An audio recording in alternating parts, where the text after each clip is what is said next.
Hey guys, we're going to do shoulder stand today. So, really great posture. It's known as the queen of the asanas. Um, so, it's very good for getting in touch with our female energy and our moon energy. It's said to be quite calming and cooling for the mind and also for the body. So, quite often our daily lives are quite masculine orientated, or often a lot of yoga practices as well. It's quite physical and it works quite a lot on sun or masculine energy. So it's important that we bring in the moon energy. So shoulder stands are a really great way of doing this. Also, benefits are just loads of benefits. Basically, really good for circulation because it's an inversion, so it's great for circulation in the body. It's good for the mind. It stimulates the thyroid gland. Good for the endocrine system. Good for digestive system, and also toning for reproductive organs as well. And I would probably say it's the best one for working the core as well.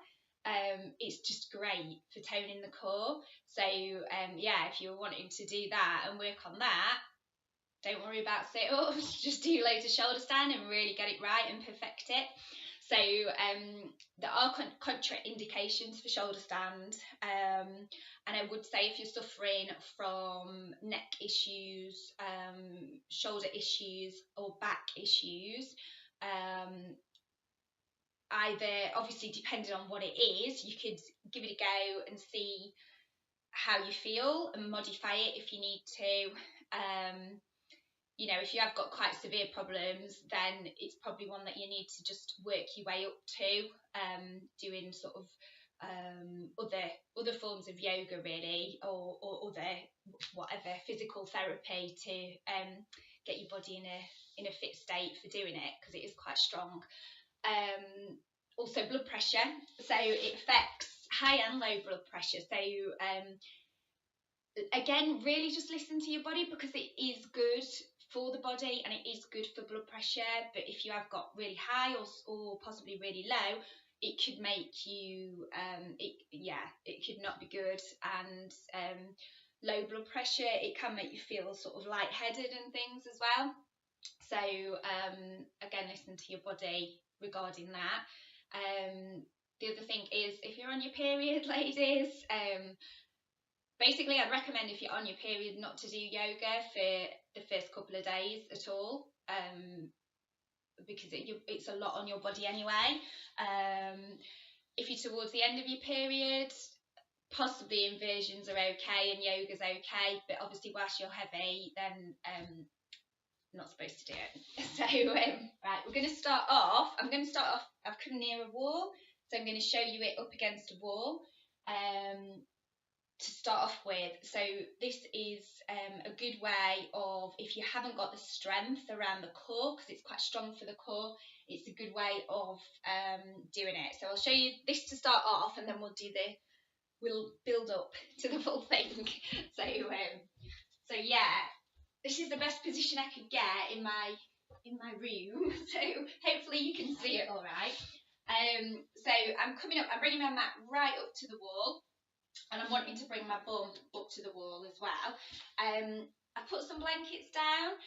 If sometimes people find it comfier or easier to do, or easier to stay balanced with blankets. So the blankets, you kind of listen to your body how many you think you need, but you need them so that you can obviously fit both shoulders on and your arms, but the head is going to come onto the mat. So yeah, let's go for it. So I'm going to come, try and get myself in the right position. I'm going to come up, so my bum is as close to the wall as possible, touching if possible, and then I'm going to spin round. So my head needs to go onto the mat, and my shoulders and my arms are on the blanket. So I've got my feet flat up against the wall. Also, when you're doing shoulder stand, don't turn your head to the side. So keep your head just sort of straight so that your neck's straight, because it is quite strong on the neck. So yeah, coming up, you start to put your weight up against that. We bring the hands up to support the back, and we're pushing up. We're just walking up. You can just do it like this if you want. If you want to have a go at bringing the feet off, then obviously you can have a go. We're supporting the back with the hands and down through the arms, down through the elbows. So the feet can be pointed, or we can have flat feet. It's kind of like legs together, working through the legs. We work the core to keep our stability.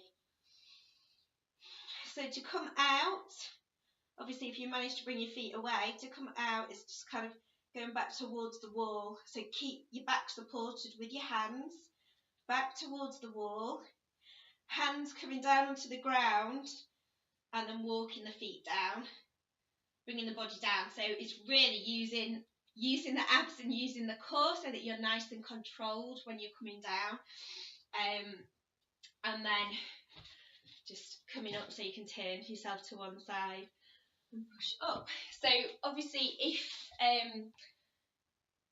if you've not done it before and you feel really wobbly, it's fine to keep your feet against the wall to start off, and maybe just get used to the alignment with the hands on the back, and just trying to hone into working your core as well to keep yourself stable. The closer you are to the wall, the better. So I was a little bit too far away then, I think. So ideally you're as close as possible. So I probably needed just to bring my blankets a bit closer.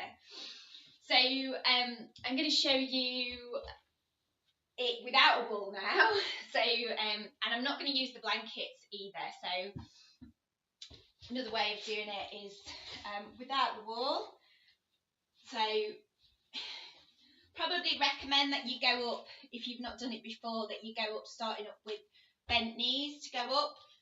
If you've done it before, you can try going straight legged, which is really good for toning the core. So yeah, you're just on your back, flat feet, and then you go up on an exhale. So inhale and then exhale. Again, we're working the core to come up. Arms are down, we're pushing down, we're rolling up, and we bring the hands up to support the back. So really focus on working your core. Sometimes people find it easier to have the legs overhead like this. So if that's you at the minute, that's fine.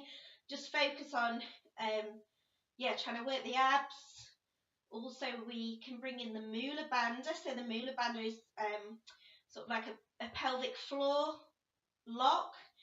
So we're working the muscles of the pelvic floor as well as the abdominals. And then obviously, if you do feel comfy, the ideal pose is trying to straighten up as much as possible. I don't know if I'm perfect. I used to be obsessed with this one, so I did always try and get it perfect, but I've not so obsessed with it anymore since having children. So the feet can be either toes pointed, or the feet can be flat. Keep the legs active, and ideally the elbows come fairly close together. The hands can walk down the back a bit. You're getting a chin lock, but again, listen to your body. So you might want to keep a bit of a gap between the chin and the chest.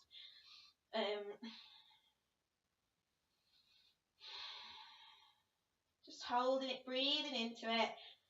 So by working the Mula Bandha, the root lock or the pelvic floor lock, and the abdominals, it helps to take the weight off your shoulders and your neck so much as well. So it's just listening to your body, how long you want to hold for. You can build up to it, so you can make it longer. Like the more you do it and the more you feel comfy with it.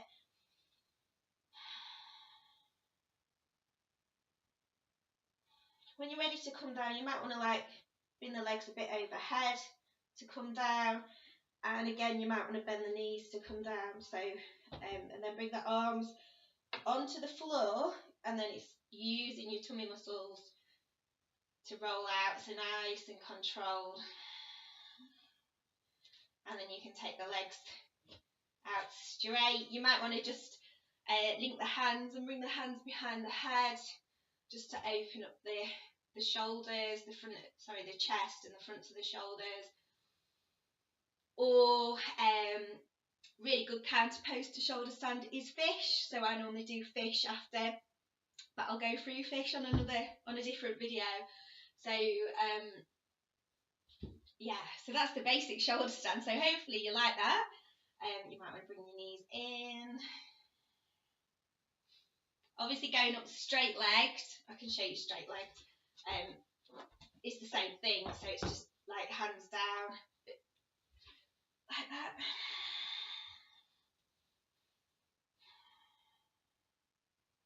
If you're alright at doing that, you might be a bit stronger in the core, a bit stronger at holding it. You might want to take the hands away and link the hands.